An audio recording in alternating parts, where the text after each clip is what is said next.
Okay, so this talks about how the primer-template junction's bound. How do we move beyond that to actually start to incorporate the nucleotide?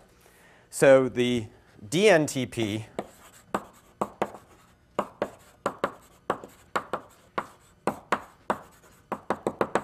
is mediated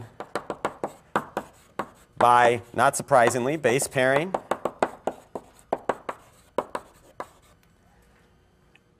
and binding to a divalent metal cation. Okay, and that is almost always magnesium. And for example, if you use chelators of divalent metal cations like EDTA, you can kill virtually any DNA polymerase's activity.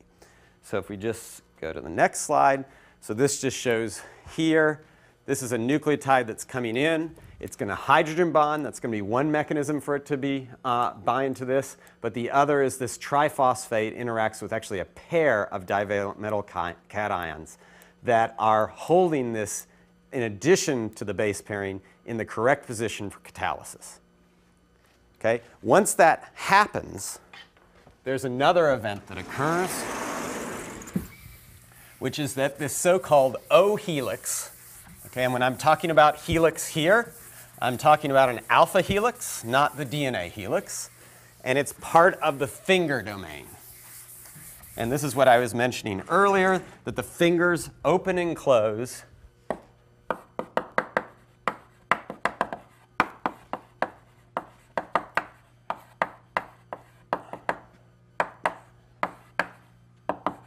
around the bound DNTP, okay? And this involves this O helix, which is an alpha helix. And it forms both, there's a tyrosine that forms pi-pi interactions with the ring structure of the incoming nucleotide. And it's going to be doing so with the hexameric part of the ring, whether it's a purine, which will have a hexamer and a pentamer next to it, or if it's a pyrimidine, it's just going to have the hexamer, but it's going to interact with that, and it's going to facilitate closing that. But so are these lysine and arginines, which interact with the beta and gamma phosphates. Okay? So those interactions cause this to clamp down and sit on top of the base pair. Okay? And what's important about that is that actually prevents hydrolysis from occurring. Okay? So water can't get into that active site at that point. And so the only reaction that can occur is for this hydroxyl group to attack the phosphate.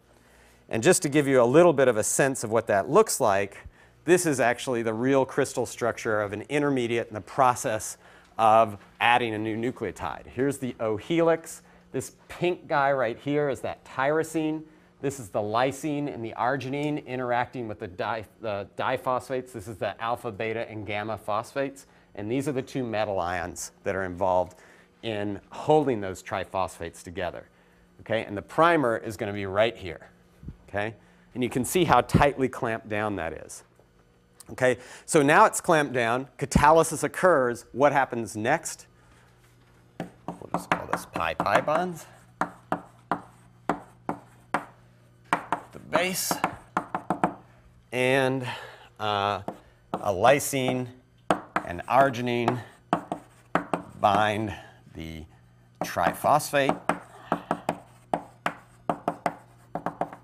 Okay, so it's held in place for catalysis. Catalysis occurs. And basically the last step is release of the pyrophosphate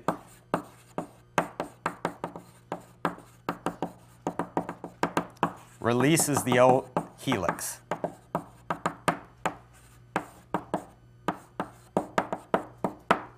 Okay, so when this pyrophosphate, these two phosphates are released, these lysine and arginines have much lower affinity for the base that's now located there, and it just pops back open. So if we go back one, you go back from this situation where you have these interactions to this situation where you do not.